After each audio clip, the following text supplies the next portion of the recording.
future. There are no people. There are no people in the future. No people at all. There are no people in the future. Where did all my people go? There are no people in the future. Let me try my people call. Where are all my people?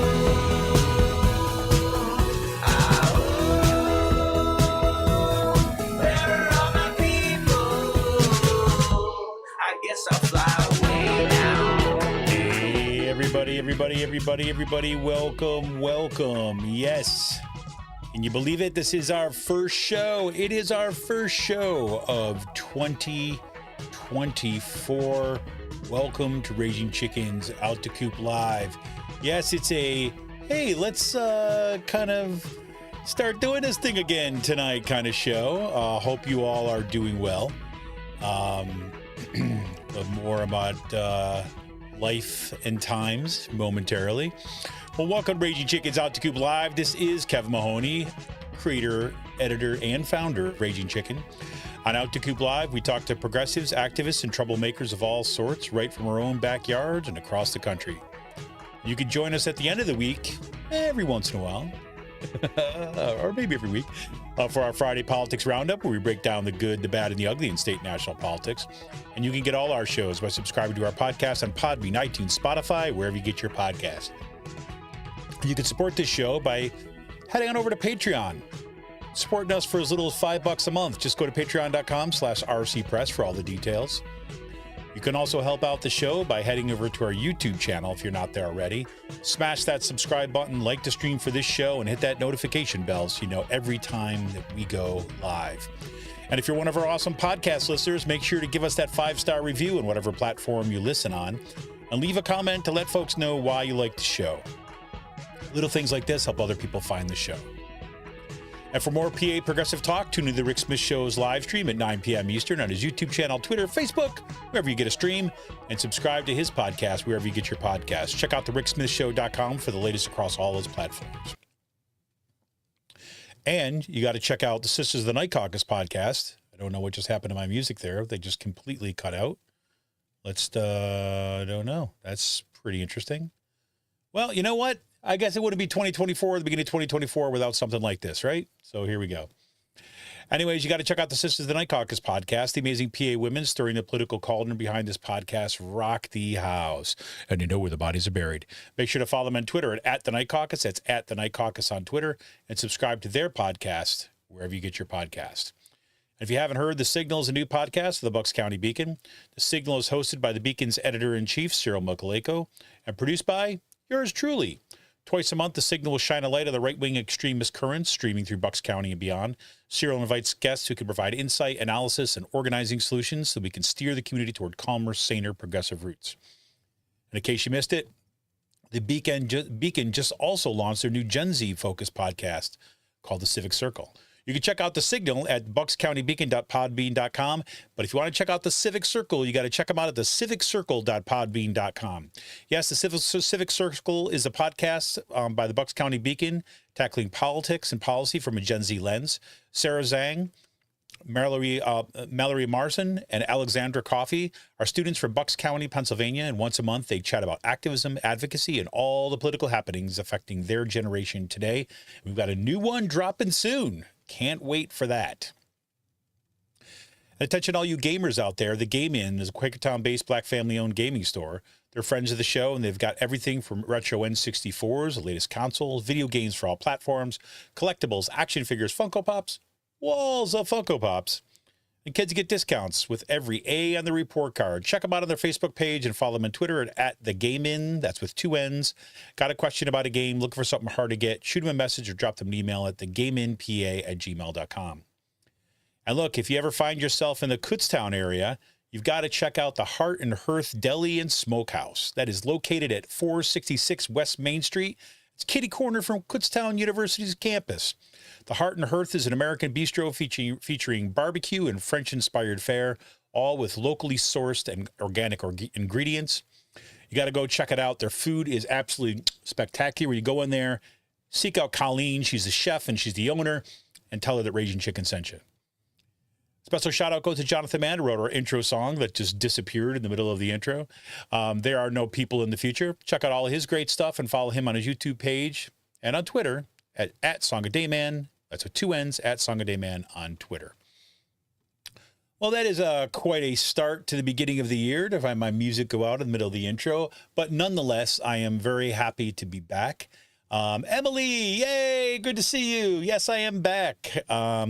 Emily, thank you for reaching out to for me during our little hiatus there and making sure everything was all right.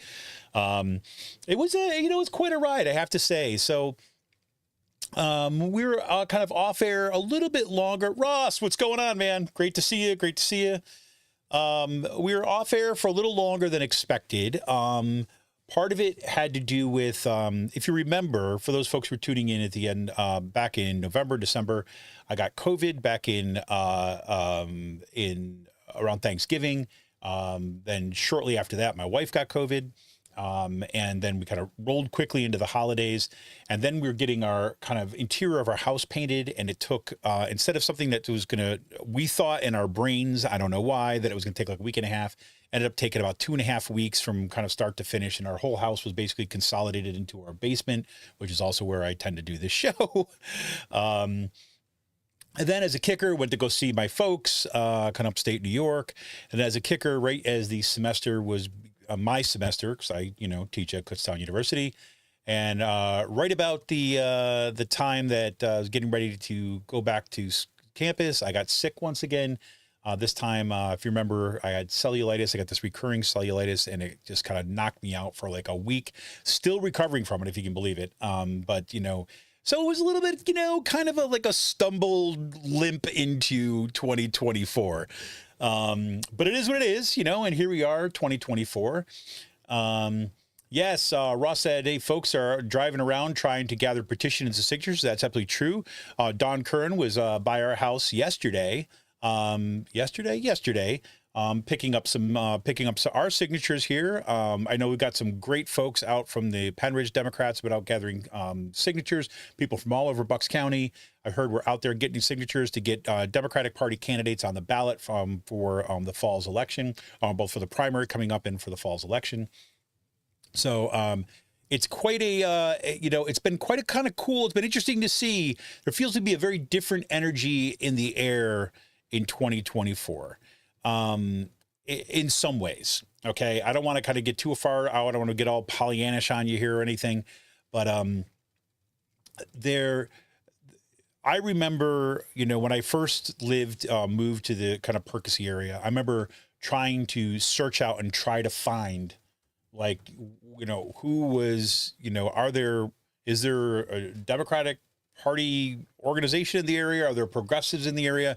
Not knowing where to go. Right. Nobody ever came and knocked on my door. Nobody ever kind of asked me for my signature on their petition. If I wanted to kind of sign somebody's petition, help them get them on the ballot, I had to go kind of find where there were people. At the beginning of 2024, got multiple notifications on both email and social media, individual messages. We're hearing both from the Bucks County Democratic Party as well as the Penridge Democrats and other associated organizations who are proactively contacting everyone and out there hitting the streets already at the beginning of 2024. It really is, when I step back, it's a sea change, and I think that the victory in the Penridge School District, the victory of the Penridge, Penridge Community Alliance, all the candidates who basically overturned the extremist school board majority and now have a new majority are starting things off at the right foot. They're brought sanity back to the school board. And I think, and that also happened in the Central Bucks School District, right? And it should be said that both of those victories, they owe their victories in large part from grassroots parents and community organizing. Right. And that is what builds movements long term. Right. And so these folks didn't just to kind of Democratic Party at the national level didn't say, oh, Bucks County is an important county, flew a bunch of people in, gathered signatures, then kind of disappeared and kind of, until, 4 years later. No, these are kind of homegrown organizations now that are doing just amazing work, And so I don't know. It just, that's what I mean by there's a different feeling. Now, of course, there's a lot of reasons why this doesn't feel like the beginning of, you know, something new, like a hopeful time. Especially if we're starting to look at places like what's happening in kind of Israel and Gaza, just kind of genocidal action on part of the Israeli government, and the inability of so many, say, commentators and even activists in some cases, but particular commentators in the media to be able to separate out like the actions of a government from the Jewish people, for example, right? Instead of kind of saying like, okay, look, we can make a distinction here between the actions of a government and people as a whole, right? And the same thing when we were talking about Hamas and the Palestinian people, right? We should be able to kind of make the distinction between Hamas as a terrorist organization that carried out a massacre on Jewish civilians and the Palestinian people, right? So we start off the beginning of the beginning of this year too with news coverage that's still frustrating. Now I have to say, because a lot of the kind of the mass movements that have been taking place, the UN's action being able to kind of call what was happening in Gaza as kind of genocidal action. There's war crimes that are happening there. The Israeli government is carrying out war crimes, right? So there's a lot of things that we're going to sit there, but that's bad, right? We see now that the expansion of U.S. involvement in these, the Horn of Africa. We've still got the ongoing crisis in Ukraine. So I mean, yes, there's a lot of that stuff that's bad. 2023 was the warmest year on record, right? We kind of blipped above the 1.5 degrees of warming like ever before. So there's lots of that stuff, right? That is our challenges now and kind of long term. But there's something about, for me, I guess, and I should say this too as well, that all those things that I just kind of, that short litany, that's certainly not everything, that I just ran through, really got to me, in ways that I don't think it had before. And I spoke to a little bit about this during my last show of 2023. And, I've been trying to ask myself, is this what burnout feels like? Because I've been in a certain kind of funk that I haven't been in, kind of for a while around this stuff. And it's just like, and it's weird because that's happened at the same time that there's amazing organizing happening right in my own backyard. It's just this kind of weird, whatever, individual kind of mental space or whatever heck you want to talk about that I'm in. But there's something about, despite those things, to see the kind of proactive work that's going on and just the amazing, genuine people that are involved in organizing is something else. And, as much as it feels super good to know that we had these victories in the Pennridge School District, or that in Central Bucks School District, I'm very, very aware that what is happening now in the Souderton School District, what is happening in the Kutztown School District, what is happening in several other school districts, kind of even just kind of within like short driving distance of Bucks County, is troubling. And it goes to show that, the victories that were won in Central Bucks and Pennridge were hard-won victories, but those opponents, the people that seek to decimate public education, are not going away. Those people that are kind of like, on the Christian nationalist band or train, I should say, are not going away. So there's a lot on our plate. In addition to that, of course, it's 2024, right? We are in a presidential election year, and we've got a party, the Republican Party, that is dominated by Donald Trump. Doesn't matter how many crimes the guy commits, doesn't matter how many court cases, it doesn't matter the fact that the guy has committed all sorts of kind of crimes against the Constitution and the kind of the U.S. government and everything. It doesn't matter to a large section, or, you know, really the dominance of the Republican Party, as we've seen in the dwindling numbers of candidates running against him. I mean, we're down to one now, right? There were Republican Party debates, presidential debates, but Trump didn't show up, and you know, they were just kind of a sideshow. They were kind of like, oh, hey, we're kind of doing our kind of due diligence over here with these debates, but they weren't really watched very much. Nobody seemed to really care about him, right? Anybody who is any kind of real, you know, pays close attention to politics whatsoever knows that, you know, that's nothing. Trump controls the party, and certainly that's true.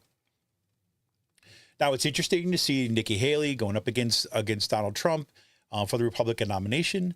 But let's face it, is that there's the divisive politics that have marked, you know, the past decade aren't going away anytime soon. And I guess my hope for 2024 going forward is that we've got some at least practical hands-on models of some things that are of alternatives, right? This kind of community-based organizing that we've seen throughout Bucks County and beyond.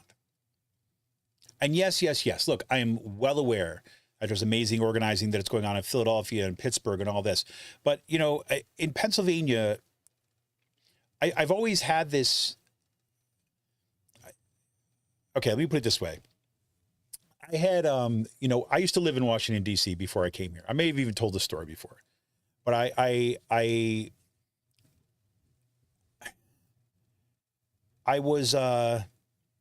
loved living in DC. I had great friends in DC. I loved where I lived. I loved like the people that I worked with, although the pay was absolutely crap.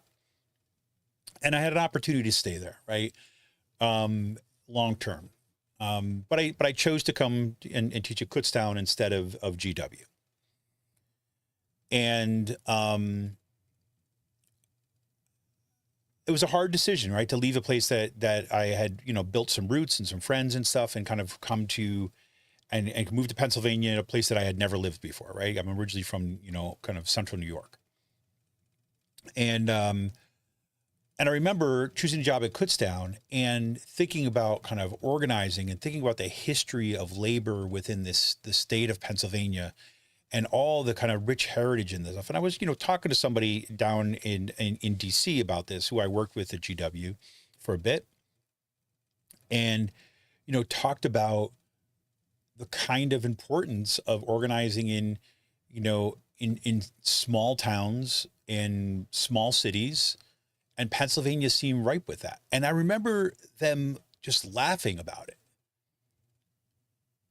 right? And basically saying, you know, kind of reinforcing that stereotype that you always hear about Pennsylvania, right? You know, it's kind of like Philadelphia and Pittsburgh and Alabama in between, right? The great, you know, T of kind of red that goes to the state. But it never, ever sat right with me. You know, even then when they were kind of laughing, I remember, what are you laughing at? It's like, well, what kind of way, how do you imagine social change, let alone something like, you know, this person's case, like revolutionary change, when you're focused solely on the cities, you know, focused solely on the kind of center stuff. And, you know, and I get it, right? I mean, you live in cities, you're surrounded, they tend to be kind of much more liberal. There's a lot more kind of political engagement that's happening for the most part in cities. But you also have some pretty deep despair in cities, right? You also have some of the perfect examples of the deepest brutality of our kind of capitalist system happening in cities, right? But I get it, right? Because you get around a lot of other kind of like-minded people that you can actually do organizing and have an impact. I get it. I understand why that's invigorating. I lived in places like that. I love places like that. But it seems to me that there's something wrong with, you know, writing off the vast majority of other people to live in other places. And it seemed to me one of these like failures on you know, of the left side of the spectrum to really think about what it means to organize with people, right? Now, there's been huge changes, right, in organizing models, since I first, moved to Pennsylvania in 2002. Right? Huge changes, right? The whole idea about deep canvassing, the whole idea of, what we saw, the inroads, kind of organizing as the DSA did in kind of some areas, which are focused on, kind of everyday kind of concerns. We've seen stuff around school boards, right? Things like this, where there's that kind of emergent sense of organizing that is not rooted in, okay, I just need to be around a whole bunch of other people that are just like me, right? And in some ways, when I'm not kind of in the thick of trying to, wonder, like, is my kid going to be okay going through the school system? Like that's weighing on my brain, to like really thinking about it. It's like, it's impressive. And I can't emphasize enough or kind of give accolades enough to the folks who organize here in Penridge, in the Penridge School District, right? Because this, is, everybody will agree, one of the more conservative areas in Bucks County. And so, but they won, right? I mean, these folks that organized, they won. And why did they win? They didn't win because they said, oh, here's our 5-point kind of ideological platform that's consistent with, a left Democratic kind of thing. No. They talked about what is most meaningful in the community and kind of, and taking care of each other. They talked about what is sane and what is good for our kids. They talked about wanting to have a community that wasn't based upon the kind of like just nastiness and vitriol that was brought by these kind of extreme, moms for liberty types on the board. Now there's still two there, but they're no longer in the majority. So that's incredibly hopeful, right? But there is something, and Emily said, yeah, look, Groundhog Day, when I was, talking about the presidential races. Yeah, it is kind of like, here we are again.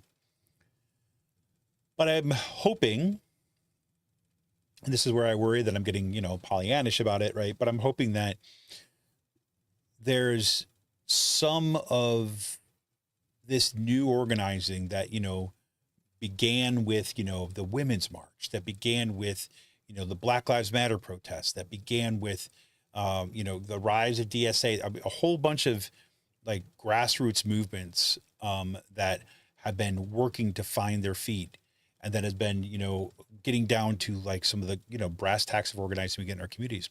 I'm hoping some of that kind of moves forward, right, as we're moving into this presidential election series.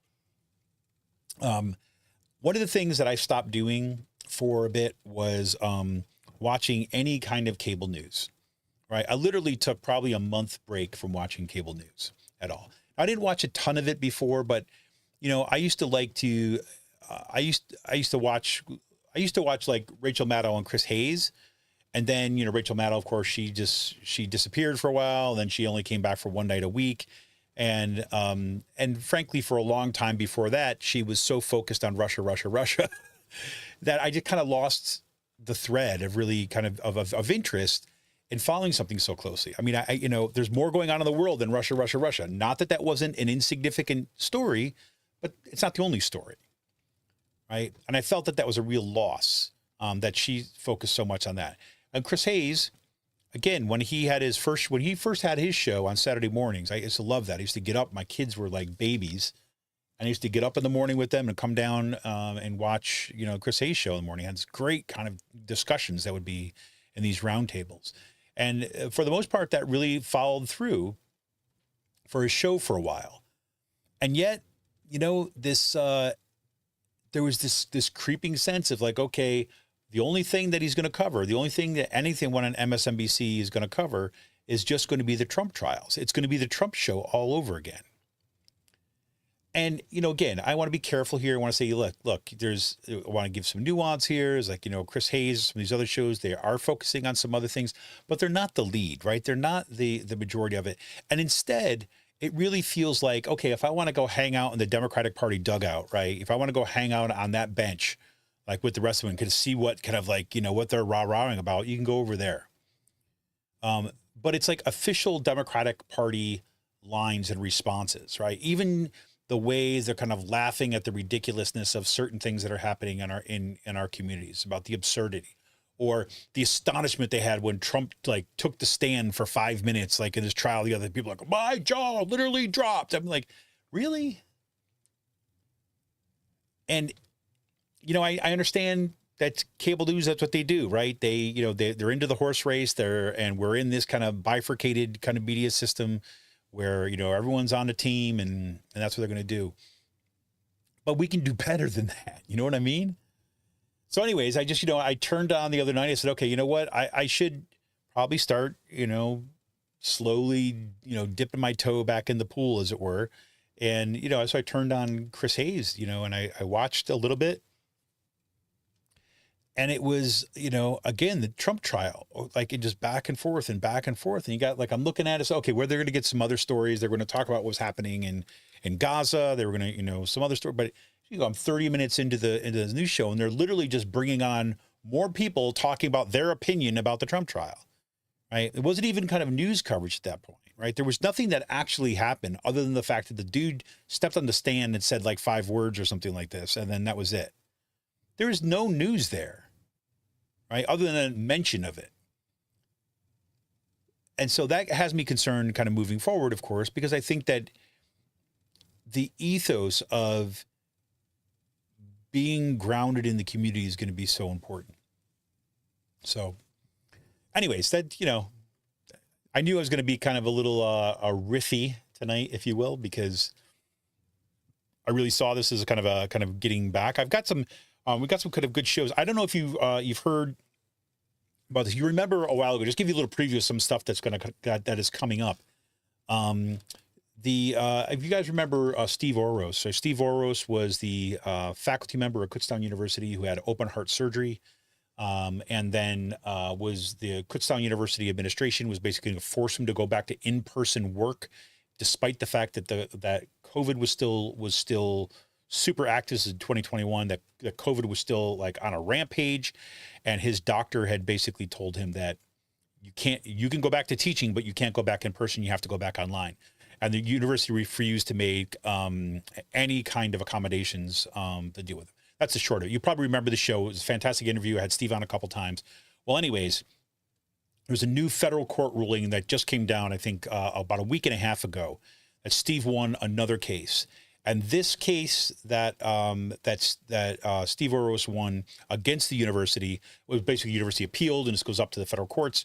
And the federal courts basically said, no, Kutztown University's administration knowingly put in place a policy that would purposely not provide accommodations for people with disabilities, right? Specifically disabilities that were connected to COVID or something. So if you basically said, I have this condition that I can't be in a classroom because if I get COVID, I'm going to die. They already had a policy put in place behind the scenes that they didn't tell anybody about, but they were operating on, that basically said that we are not going to give that person accommodations. Because Kenneth Hawkinson, the president of the university, was so set on being back in person. He was, determined to do that. Grit and fortitude, right? So anyways, so that case just came down, and Steve is going to be back on the show, potentially even with his lawyer. We're trying to kind of work out some of the details, but Steve will be back on the show in the upcoming weeks. If you remember, I had interviewed some folks back on the during the climate convergence.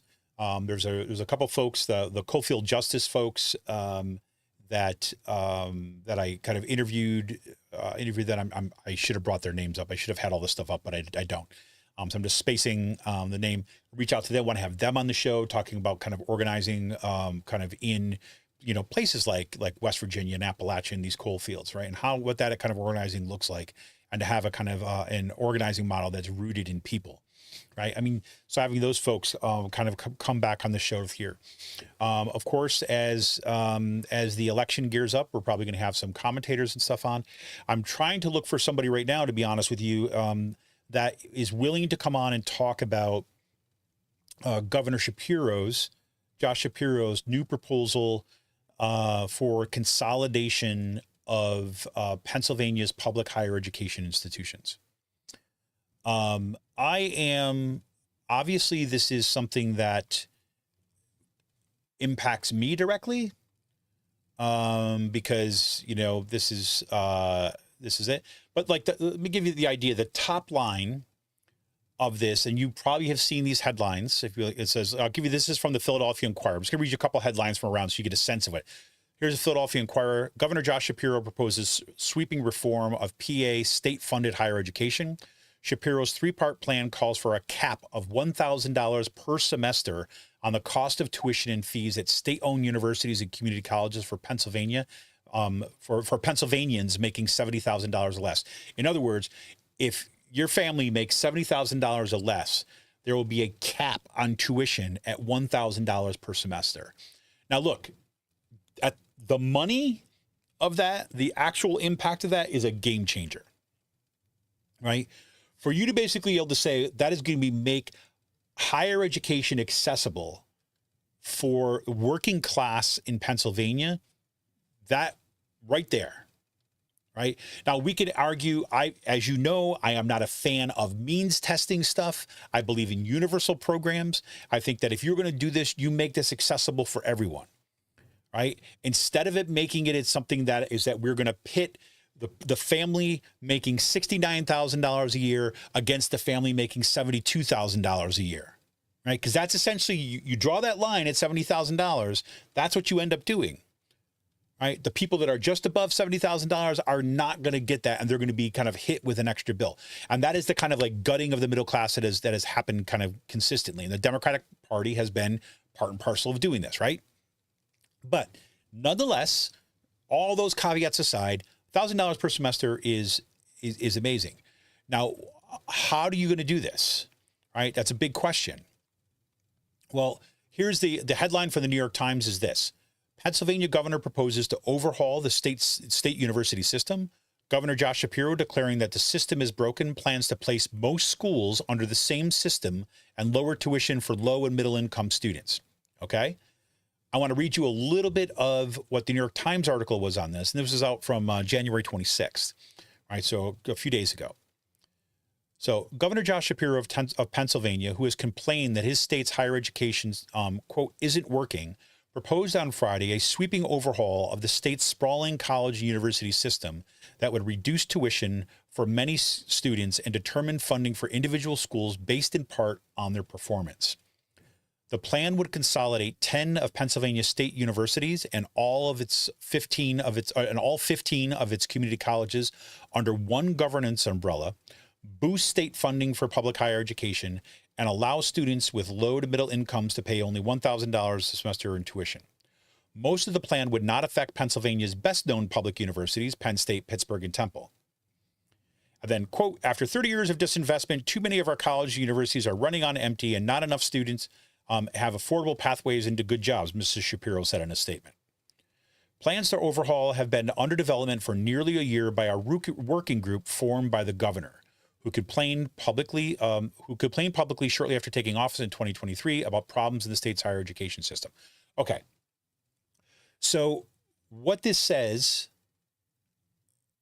is it gives you a little bit of a look into this, right? So it's basically saying we're going to take the community college system and Pennsylvania's 10 state universities. Remember, there used to be 14, but the Chancellor Greenstein consolidated 6 of those universities into 2. So now we're down from 14 to 10.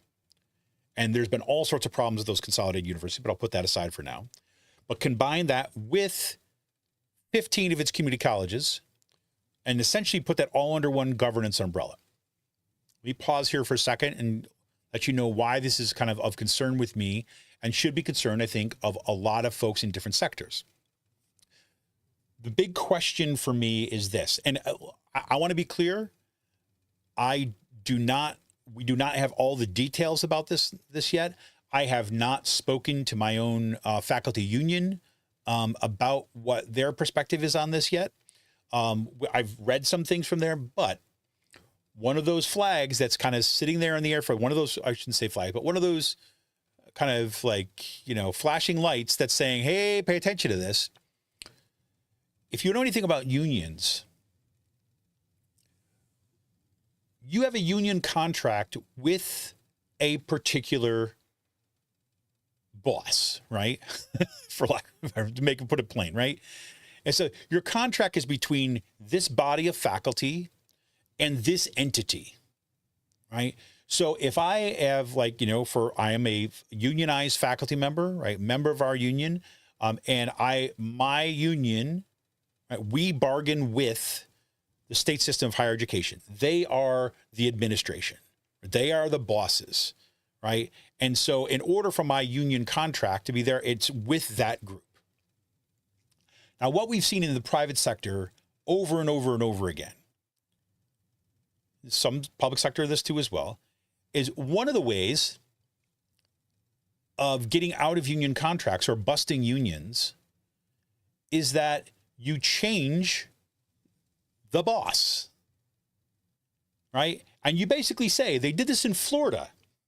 Now, if you go back and read some of the stuff that we wrote on Raging Chicken years ago, and even talked about on this show, we talked about the former chancellor who came up here was from Florida, but some of the, and we talked to some people in the Florida state system, the Florida State University system down there, about essentially them doing the same thing. Is what they did is they changed the governance structure and then said, well, look, you're no longer the entity that you were bargaining with, that you had a contract with, they no longer exist. So you no longer have a contract. If we're not saying that you can't be unionized, but if you're going to be unionized, you have to form a new union. And your faculty are not even the same faculty, right? Because now you have all these community college faculty members too as well. So your working body is different. So you can't say that ABSCUF, my faculty union, represents all these folks. As a matter of fact, some of those community colleges have contracts with American Federation of Teachers. Some of those contracts with the AAUP, right? So you don't even have the same unions. So if you want to have, a union, you're going to have to reorganize your union, and you have to start a union drive all the way over. Now, I am not saying this is going to happen. And I'm also not saying that there's higher education union leaders have already been, this has been already on their radar. I'm sure it is. I know it is. But that's one of those questions that kind of comes up. It's like, whoa, this is a big deal, right? For union work in the state. Okay? So that's one thing. Amy, what's going on? Welcome. A second caveat here. I want to go to the press release here for two things. So in the governor's press release, and this came out on, again, January 26th, about his new proposal, right? Some of the things we already covered. But then he says, under this third point, increasing transparency and improving outcomes. Third, now I'm quoting, Governor Shapiro believes Pennsylvania should pay for performance. That's why he's proposing that direct appropriations to publicly funded colleges and universities be distributed on the basis of a predictable, transparent, outcomes-focused formula that will incentivize colleges and universities to focus on what is most important to the Commonwealth. A performance-based funding model has already been embraced by higher education leaders across the Commonwealth, including Penn State President Neeli Bendabudi. Okay? In consultation with higher education stakeholders, the Shapiro administration will establish a predictable, performance-based funding formula that rewards public and state-related colleges and universities for achieving outcomes that benefit the Commonwealth. Right? And it goes on. So, well, I'll read the rest of it so you don't think I'm taking it out of context. The formula will take into consideration factors including but not limited to increasing enrollment, the number of first-generation college students that receive credentials, and the graduation rate. Furthermore, the formula will incentivize institutions to recruit and support students to complete degrees and earn credentials in fields facing workforce shortages such as education and nursing, and growing fields like advanced manufacturing and biotechnology that will drive Commonwealth economic growth in decades to come. right? Finally, Governor Shapiro will ensure this performance-based funding formula is driven out through the Pennsylvania Department of Education for state-related universities. This will no longer require a 2/3 vote in the legislature, breaking the cycle of political gamesmanship that has held funding hostage. Okay, so again, all of this on its surface, right, sounds fine until you start looking at some of the history of what quote unquote performance-based funding looks like. Performance-based funding models can often be utilized to turn education and other professions for that matter into standardized testing regimes, right? Even though it's not standardized, but turn them into these standardized regimes in which monitoring by the state, monitoring by these like, government or non-state actors, however they're going to do this, right? About what they perceive as essential to education. Now, if you looked at what happened, and what does that mean? That means that what has already happened in K through 12 education, where a good chunk of your child's education, if you have kids, a good chunk of that year is spent on preparing them for the test. Why?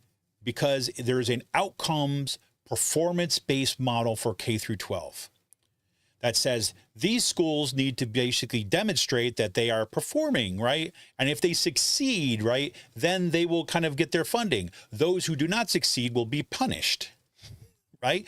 And in some cases, shut down, right? Those are extreme cases, of course, but that's the whole idea. And so teachers, administrators, school districts put what? A quarter of the school year, a third of the school year, they focus on gearing up students for those tests so that they can demonstrate their performance.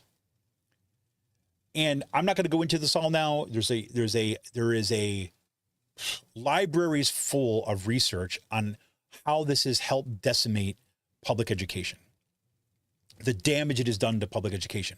It was all done with great language and words, right? It was all done with the best intentions. Right? It was all done to leave no child behind. But what that translated into is a educational industry, like industrial complex, right? It's built around standardized testing regimes who now have financial incentives in order to kind of demonstrate that their product actually measures this thing called performance. When most of the qualitative research that's out there and all the research out there suggests that it has had a negligible effect at best on the ability of once you start comparing American students, would you start comparing to students in other countries who do not rely upon this kind of like rigorous like testing regime. The same thing that has gone on in K through 12 has also happened in medicine. And look, Arne Duncan, the Obama education guy, he was the champion of that model. He was the champion of the standardized testing regime. But they were always able to talk about it in this really glowing language of, we're trying to help everybody out. We're performance-based, because that sounds good to everybody. Until you realize what it does is it turns professionals, turns educators, it turns professionals into cogs into somebody else's machine. That doesn't mean that great work can't happen within that, but we've already felt this at Kutztown in higher education, where everything has already started moving in this direction, that the credentialing systems that give universities their accreditation are already looking at these outcome-based stuff. And the amount of time that I used to spend, even the first 10 years that I was at Kutztown University, the amount of time that has shifted from conversations about students and curriculum and program growth and all that to measurement outcomes, writing specific language to make sure it fits the outcome language of this stuff. The amount of time that is spent in assessment and outcomes-based, these performance-based things for the accreditation purposes is unbelievable. The kind of conversation I had in the first part of my career versus the conversation I have the second part of my years with my own colleagues is so vastly different. So much of our time is taken up with that. I've seen this happen in medicine too as well. Same exact thing. I remember seeing this happening, right, in medicine and saying, that's just what they did to us. And sure enough, they did it. They drove physicians out of the field. They drove nurses out of the field. They drove the medical professionals out of it because they couldn't freaking stand it anymore. They got into it to practice medicine, right? Got into it to be an educator, got into it to be a scholar, got into it to be an academic. And the screws got put in, and now suddenly what you're doing is that you are doing paperwork all day long to justify your existence on a daily basis. Your focus shifts away from the students, from the patients, to this testing regime. And the worst part about it, I saw this happen. What drove my mom out of education. She was a kindergarten teacher in the inner cities of Utica, New York. And all the things that she used to do in her classroom, she'll tell you this over and over again. All the things that she did in that kindergarten school, like she said, those kids, they need just attention. They need people to take care of them. They need people to kind of like listen to them and spend time with them and build this community, right? That kind of give them opportunities. When they started coming into her kindergarten class and saying, no, you can't do that anymore because we need you to start training them to take these tests. That's when she knew she had to leave. She retired early. She got out early because she just could not handle it anymore. She's like, this is not why I ever got into education. It's the same thing I find myself saying now about higher education.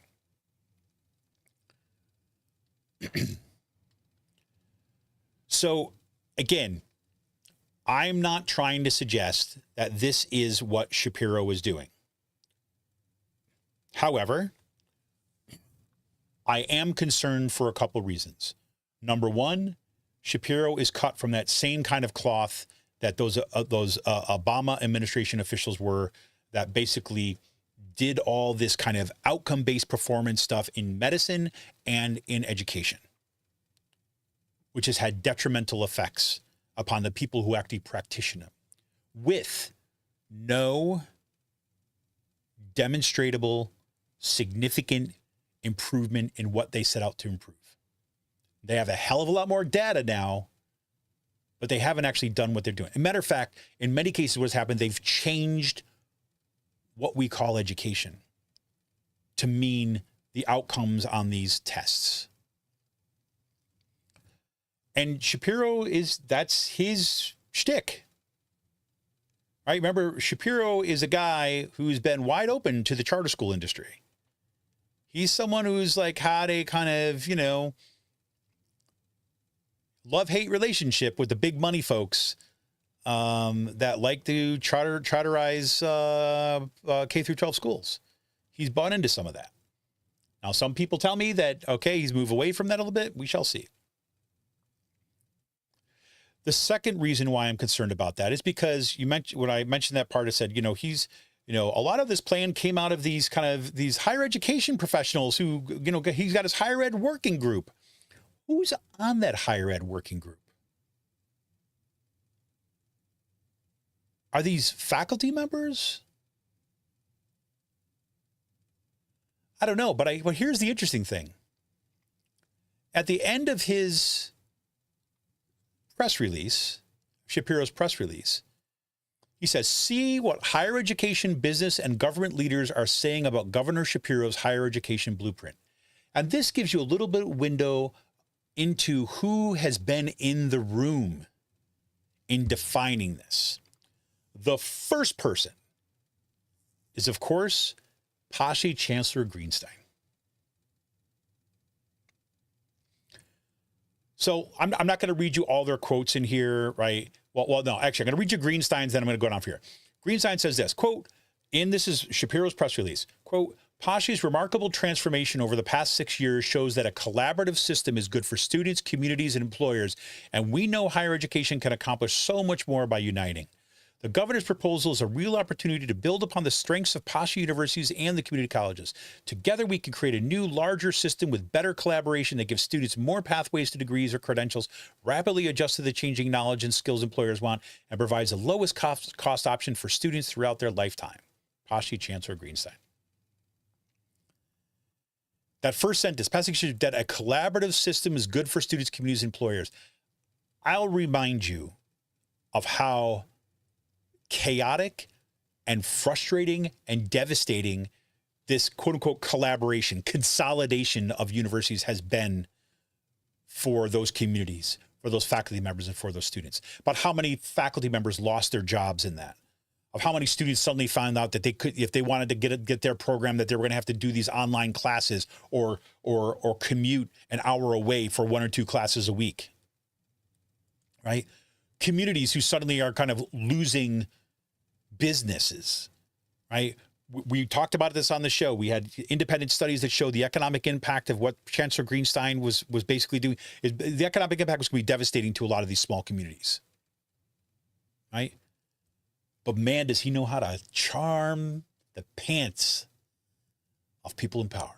Oh, God, he does. He's got some skills, I'll tell you that.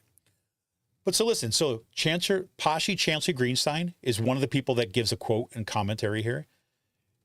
Neeli Bendapudi, president of Penn State, gives a comment. Richard Englert, president of Temple University. Yeah, Temple University, right? How many presidents, the school with the kind of revolving presidents, right? But anyways, Richard Englert, president of Temple University. John Gable, chancellor, University of Pittsburgh. Dr. Brenda Allen, president, Lincoln University. Dr. Quinton Bullock, president, the Community College of Allegheny County.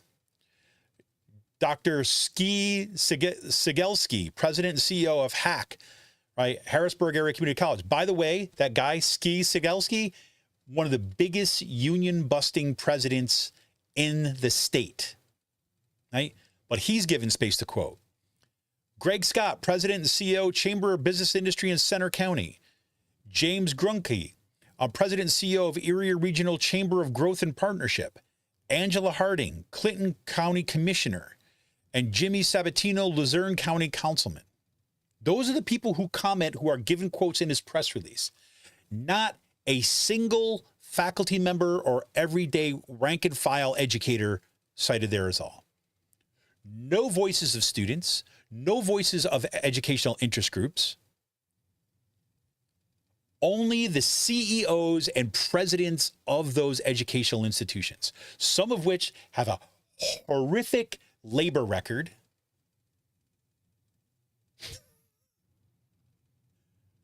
Temple University, HAC, looking at you. Right? So those are the reason I'm tapping my brakes on this a bit, okay? So, and my point is, I was hoping to find some critical assessment of this plan so far, but I haven't found a ton yet. So I'm going to look for some folks to come on the show to talk about what's happening in Shapiro's higher ed program. Now he's giving his, he's giving his state of the Commonwealth. God, when is he giving it? He's giving like the first week of February, I think, right? February 6th. Right. That's when he's going to give his budget talk. Basically, he's going to talk about his budget text. So we assume that there's going to be some more details in there, and that's going to be emerging over the next couple of years, or next couple of months. I'll also say that I was just on a call this afternoon. ABSCUF, my faculty union, we've been in contract negotiations. We've been working without a contract since June 30th. The State System of Higher Education and my union ABSCUF have finally come to an agreement in principle. We do not have actual language yet. They're supposedly working on some of these details. They came to an agreement in principle, so we should have a contract, assuming what they're relaying. I mean, there seems to be a pretty strong, I don't want to say sell, but an agreement at this point for people who were kind of in the know about what was happening in contract negotiations, that this seems to be a decent contract. You know, again, I'll wait till I see the language. But once that contract gets resolved, my guess is that we're going to be shifting gears pretty quickly into this higher ed proposal. So that obviously it's a personal interest to me, but also it's a suggesting of we're going to see some significant changes in what happens in Pennsylvania. I don't think that the state system of higher education is the only one. So anyways, that's the kind of third area of kind of people that I'm reaching out to right now to get on the show. So yes. Emily says, yes, wish Shapiro had gone the same route as Gretchen Whitmer had gone for pre-K and community college funding in Michigan. Yeah. I mean, look, we already had a proposal, you know, the PA promise was the whole idea as about, you know, tuition-free college for Pennsylvania residents in the state system of higher education for those families making $125,000 or less, right? Again, not a fan of these kind of like, you know, divisive kind of numbers. I'd much more prefer universal, you know, for everyone. Because look, you know, I've said this before on the show, and I think, you know, a lot of folks who come from the same bent as I do, look, it is true that if somebody is making, you know, their family is making $20 million a year, right? They don't need, they can afford to send their kids to college, right? And so some people will say, well, why should that person get a free education when they can afford to pay it, right? Why not, you know, that person, they should pay their own way, right? First thing I'll say is that chances are if somebody's making $20 million a year, right, they're not going to send their kid to one of the state system schools, period. Right? If they can afford to send their kid wherever they want, their kid's going to go wherever they want that kid to go. Right? Number one. So it's not like you're going to have a huge influx of rich folks that want to come to Kutztown. It's just not going to happen. Second thing is, because, well, let me be clear about that too. The reason why is people who make tons and tons of money, they know that the value of say like Ivy League schools and all that other kind of stuff and the most elite stuff, yes, really good education, but the bang for their buck is that it's the networking opportunity, right? They know that when you got your kid comes out with a Harvard degree, that puts them into this whole network of kind of job that they're going to be taking care of, and they're already going to reproduce their class position, right? We know that already. So that's side. The second issue is, though, let's say there are several rich folks, right, making $20 million a year that send their kids to the state system schools. So what?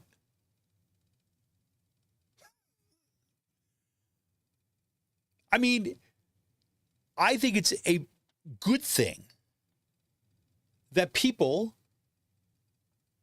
across the social, cultural, class divisions occupy the same spaces. Right? I think it could actually be a learning experience for someone who's basically never had to pick out their own clothes in their entire life. I said everything they ever wanted because their parents, it's a good thing for that person, that kid, to be in the same classroom as someone who's basically the first generation college students who are struggling to make ends meet. There's a benefit in that. It cuts down, in whatever limited way possible, it takes some bricks out of these walled off communities that we've gotten so used to living in.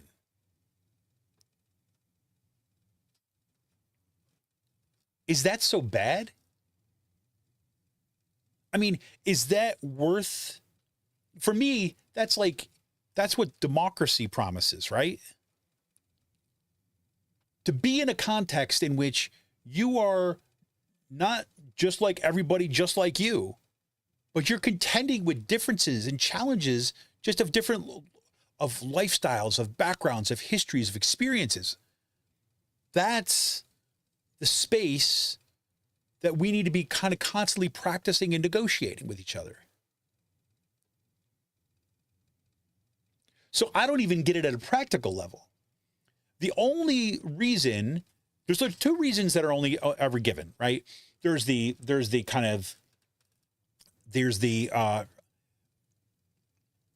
they could afford it, you know, the kind of us them thing. They could afford it, so why should they get it for free, right? And the person who says that generally are generally the person that if they found themselves on the $72,000 a year side of that tuition break instead of on the $69,000 side, right? If they found themselves, oh, you're not going to get the tuition break because you make $2,000 too much per year, they're going to be the first one that are going to be pissed off and that are going to be, you can count them to be voting against Shapiro in the next election, right? I think that's the way people's personal politics work. But if you make it say, this is what you get by the nature of being someone from Pennsylvania, we're going to make sure that we have a cap of $1,000 per semester in the cost of tuition. Okay. We're all in. There's still going to be people who are going to disagree with that, but they can't. What's their ammunition? State, government, blah, blah, blah, blah, blah. Right? Yeah, the same old ideological chitter chatter, not the space that most people live in. But if I'm in a community, if I'm in a neighborhood, I can know that, hey, my kid, right? You know, this family here are making $69,000, right? And that family, then their best friend lives up the street and their family makes $75,000 a year. That if they decide they want to go to the same college in the state system of higher education, then they're not going to find out that one of them gets to pay a cap of $1,000 per semester and the other one has to pay a full ride, right? Has to pay has the full tuition bill. That pits people in the same community against one another. Now, again, the other argument for doing it is, well, just practically this is what we can do. And I'm willing to hear that, right? I'm willing to say, look, this is significant, right? If you can seriously cap the tuition for $1,000 per semester cost, that is totally significant and is going to catch. I would have to look at the numbers. I was about to say majority. I don't know if it's majority, but let's just say near majority of the college-bound folks. And it will make it possible for working class kids, poor kids, low to middle income kids, give them a pathway into higher education without saddling them with tons of debt. That's a huge achievement. So I don't want to kind of like forget that part of it. But I also think we need to look at the big picture here and see what what's actually happening. My guess is like, look, Shapiro is a media darling, right? The official media kind of really like this guy. And so you're going to, especially once he's going to be he's already got this proposal about sweeping reform at PA funded higher education has already made national news. So there's going to be lots of people who are going to have him on TV to talk about how great he is and how this is transformative and they're going to fawn over him. Our job is not to fawn. Our job is to be critical and to assess what's kind of going on. Right? Ideally, we're in a position that we find something out that's going to be deeply problematic that we're going to push, that we're going to make sure that if they consolidate all these universities, that there are going to be union faculty members at all of these universities. Things like that. But anyways, so there you go. That's a little bit of peek into some of the things I'm looking ahead for. I know that we've got another episode of The Signal coming out this week. I hope you caught the first one last week, or 2 weeks ago. Sorry, it was a really good show. From what I understand from Cyril Michaleko, the editor-in-chief over there at Bucks County Beacon, is that we've got in progress the recording of the new episode of the Civic Circle, which I'm really looking forward to kind of getting my editing teeth into. we should be good to go. You know, I'm looking forward to some good times. So the short of it is, I would love to hear people's perspectives too as well. I mean, you can hit us up on the Patreon discussion, or email at ragingchickenpress@gmail.com, or message me on Twitter, Facebook about what the hell we're going to do about how to kind of promote this show and other shows like it, because I'm getting it's becoming increasingly more difficult to spend any time on X whatsoever. Just, you know, I could go on for that. I'm not going to, but other alternatives like Blue Sky and Threads and Facebook and all this kind of stuff don't seem to be kind of really replacements for what Twitter once was.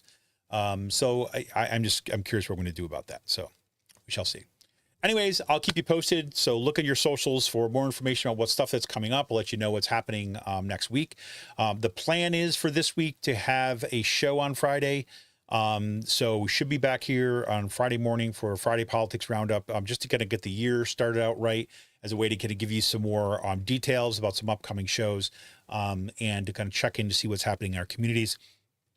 My tendency on Fridays will be to focus a little bit more locally. I'm probably thinking about spending a little time unpacking what's happening over in Souderton, because I know their folks are Souderton and Kutztown. Because I know the folks are kind of their elections went the other way, right? Their elections went the wrong way for their school boards, and now they've got some of the extremists in their backyard. So there we go. Anyways, love to you all. Great to see folks out. Thanks again for all the work that everybody has been doing out there.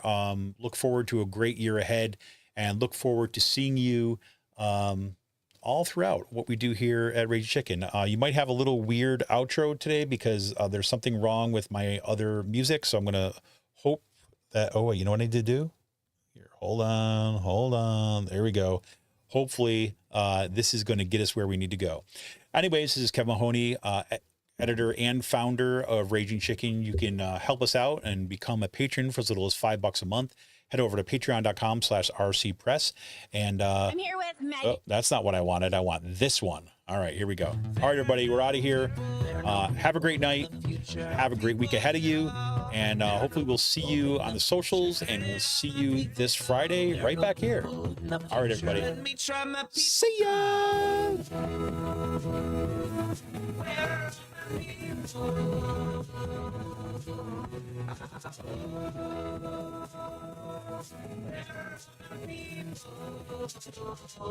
I guess I fly away.